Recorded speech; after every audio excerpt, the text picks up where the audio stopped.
The Hustler qui essaye de se créer un giveaway, tu sais. Le Ledger Flex, ça sent le giveaway, pas du tout. Par contre, il est là déjà. On va l'ouvrir.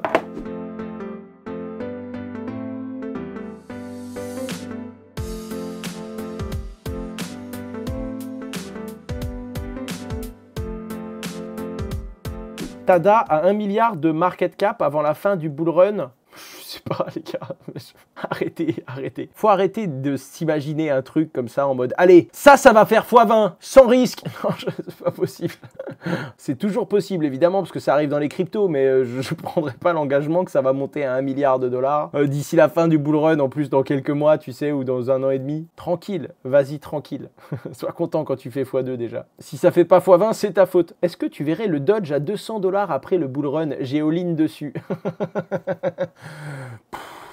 Je voulais juste vous montrer ça car c'est à peu près à ce moment-là, globalement, il n'y a pas que ça, hein, il n'y a pas une seule raison qui font que l'Ether prend ou perd de la valeur, mais c'est ce qui fait que les gens se disent on a peut-être surévalué un petit peu l'impact qu'aurait un ETF sur l'Ether, et donc il s'est pété la figure à 3100 $ avant de se stabiliser vers 2500, 2300 $, à l'heure auquel je vous parle. J'ai juste le son, j'entends un Ether à 2300 $, mon cœur a failli lâcher. J'entends un Ether à 2300 $. 3300, oh je suis désolé, oh oui, d'accord. Ouais, pas drôle. Ah ouais, non, pas drôle du tout. Je comprenais pas pourquoi tout le monde disait ouais, 2300, 2500, qu'est-ce que vous dites? Bah oui, je me suis trompé, visiblement, oui. Ouais. Ah ouais, il y en a quelques-uns qui ont ouvert, hein. J'ai eu peur, ne me fais plus jamais ça. Les gars, calmez-vous, d'accord? Si vous voulez vous consoler, vous allez sur CoinMarketCap. Ici, vous modifiez USD en haut et vous mettez $ Hong Kong. Hop.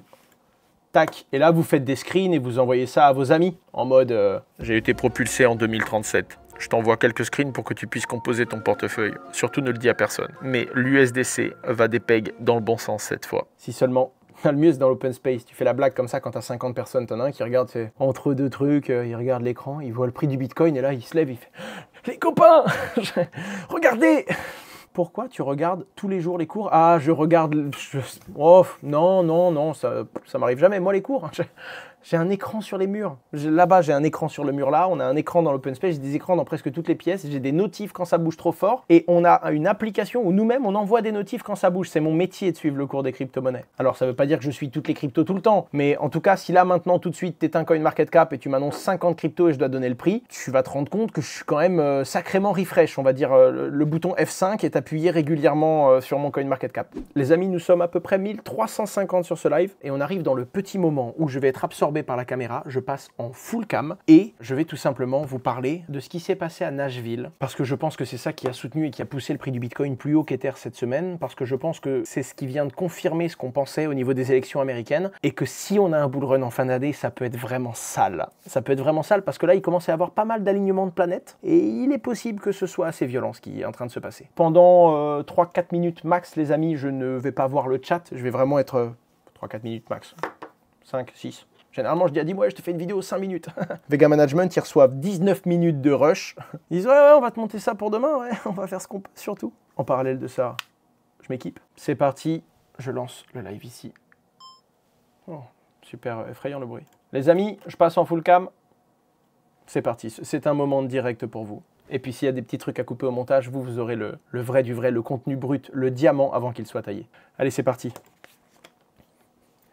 Bonjour à toutes et à tous, j'espère que vous allez bien. Toujours autant exposé au small cap, j'ai un petit peu renforcé mes positions Bitcoin Ether. J'ai recentré un petit peu, mais je suis toujours très exposé là. En fait, c'est simple les gars, il n'y a pas de magie. Je suis pas un trader. J'essaye pas de vendre, d'acheter, de vendre, d'acheter, de vendre, d'acheter tous les jours des crypto-monnaies. Je suis un investisseur et j'investis long terme. D'ailleurs, demain, je publie quelque chose sur LinkedIn pour montrer en gros, ceux qui perdent de l'argent, c'est les short-term traders, ceux qui achètent et qui revendent des bitcoins souvent. Ceux qui gagnent de l'argent, c'est ceux qui achètent et qui tiennent. Et globalement, c'est dans cette position que je me pose. Je ne suis pas trader, j'ai toujours été investisseur long terme. Oui, ça m'arrive d'acheter quelques cryptos, de les revendre quelques semaines après parce que j'ai quelques convictions court terme ou je pense selon une tendance que. Mais de manière générale, quand je prends une position, c'est une position que je vais garder sur le temps long. C'est-à-dire que le gros de mon portefeuille, à 80-90%, il sera toujours positionné sur des cryptos qui vont rester sur du 6, 12, 18, 24, 36 mois. Et j'ai encore certains bitcoins que j'ai achetés il y a 6 ans, pour vous dire. Donc globalement, je n'essaye pas de trader short terme. Stephen, c'était sympa, mais le prix du token est monté beaucoup trop haut, beaucoup trop fort. Et donc quand c'est descendu, il y a des gens qui les ont détestés. envolé. En fait, c'est simple, le prix du token s'est envolé, ils n'ont pas pu le maintenir. Et donc, naturellement, tu as des gens qui ont acheté des chaussures à un prix qu'ils rembourseront plus jamais aujourd'hui. Et donc, même si STEPN, c'est une bonne solution et que c'est cool, eh ben, naturellement, tu te retrouves dans une position où tu as des gars qui te disent « Ouais, mais moi, je rembourserai jamais ma godasse et donc je pourrais pas gagner de l'argent. » Ben, moi, je vais te dire, un STEPN m'a fait gagner beaucoup d'argent. Puis ensuite, j'ai commencé à acheter des godasses, je gagnais encore plus de thunes. Puis après, je me suis dit « Ah, c'est bon, je vais acheter énormément de chaussures. » Et j'ai perdu une grosse partie de l'argent que j'avais gagné avec le truc. Parce que j'ai pas su m'arrêter et me dire « Allez, arrête d'acheter des godasses. »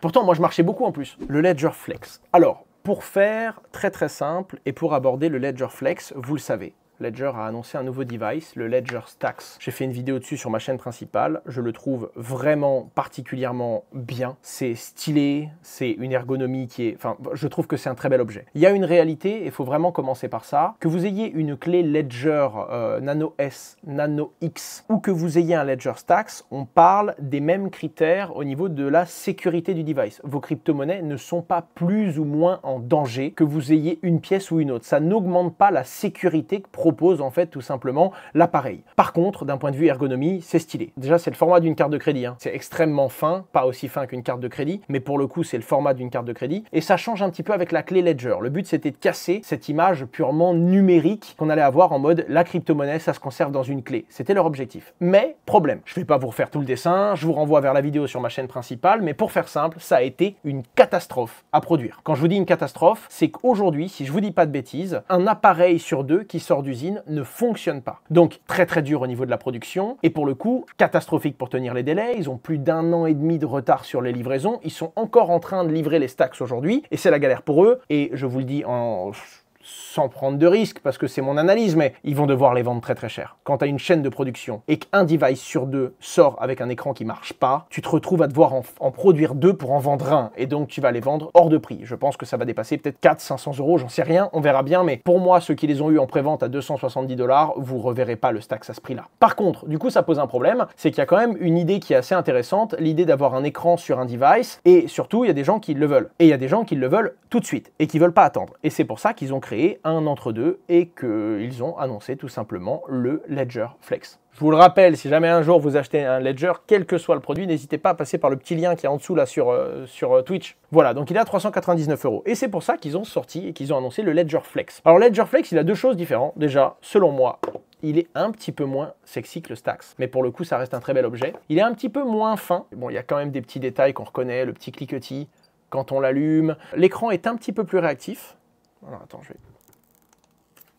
Globalement, c'est exactement le même soft, si je dis pas de bêtises, hein, mais globalement, ouais. Hein. C'est la même méthode pour le setup qu'on a eu dans la vidéo où je vous présente le Stacks. La différence, c'est qu'il n'y a pas d'écran incurvé. Et pour faire très simple, on est toujours sur un écran e-ink. Donc, vous savez, les écrans similaires au Kindle. Donc, un écran qui va vous permettre d'avoir une super batterie. On n'est pas sur un substrat, là, je parle un peu technique, mais on n'est pas sur un substrat en plastique avec des composés organiques, comme le Stacks, qui lui permettent d'être aussi résistant, d'avoir l'écran incurvé. Pour le coup, c'est un peu plus fragile, mais ça permet exactement les mêmes possibilités et ça change quand même de la clé où on a un tout petit écran, où on a deux boutons et ça permet d'avoir une interaction qui est tactile et de voir l'entièreté de la transaction quand on va la signer. En tout cas, c'est là-dessus que Ledger travaille. Ledger commence à bosser sur quelques fonctionnalités qui sont particulièrement intéressantes et ils l'ont déjà dit, hein, ils ont volonté d'aller dans une direction où quand vous allez signer une transaction, tu vas pouvoir littéralement voir ce que tu signes. Le problème qu'il y a aujourd'hui, c'est que des fois, vous allez sur un protocole, tu vas signer une transaction et tu sais pas ce que tu signes. Évidemment, tu vérifies que tu es sur le bon site, tu vérifies que tu es bien sur ton MetaMask, sur le protocole que tu veux, mais quand la transaction elle arrive, à part regarder l'adresse quand tu envoies de l'argent à quelqu'un, vous voyez ce que je veux dire, quand tu signes un smart contract, t'es pas capable en regardant ta transact de dire oh bah c'est bon, je vérifie, c'est bel et bien le bon code. Le but c'est que à l'avenir, le Ledger puisse vous dire en effet, t'es bel et bien sur un protocole whitelisté par exemple, et tu es bel et bien sur tel protocole à tel endroit. Et à ce moment-là, tu peux signer en connaissance de cause, parce que si tu t'es fait avoir sur un site de phishing, que t'es arrivé sur un mauvais site et que tu vas signer une mauvaise transaction, c'est ta Ledger qui te dit attention là tu vas faire de la merde. Et ça peut être intéressant, ça permettrait de totalement enlever le côté blind signing et d'avoir une lecture complète. Voilà, donc en tout cas, bon, la boîte un petit peu moins, un habillage un petit peu moins intéressant que le Stacks, hein, vous l'aviez vu, c'était un coffret. Toujours le recovery sheet qui te permet, entre guillemets, de sauvegarder les 24 mots ou les 12 mots de sauvegarde que tu as quand tu l'installes pour la première fois et qui, si tu es débutant et que tu tombes sur ce tutoriel, c'est ta sauvegarde. C'est-à-dire que si tu perds ton Flex ou si tu le casses, ta sauvegarde, ce sera le seul moyen de régénérer tes crypto-monnaies et un accès, entre guillemets, à ta clé privée qui, finalement, te permet de dépenser tes cryptos. Donc faites cette première étape de sauvegarde avec beaucoup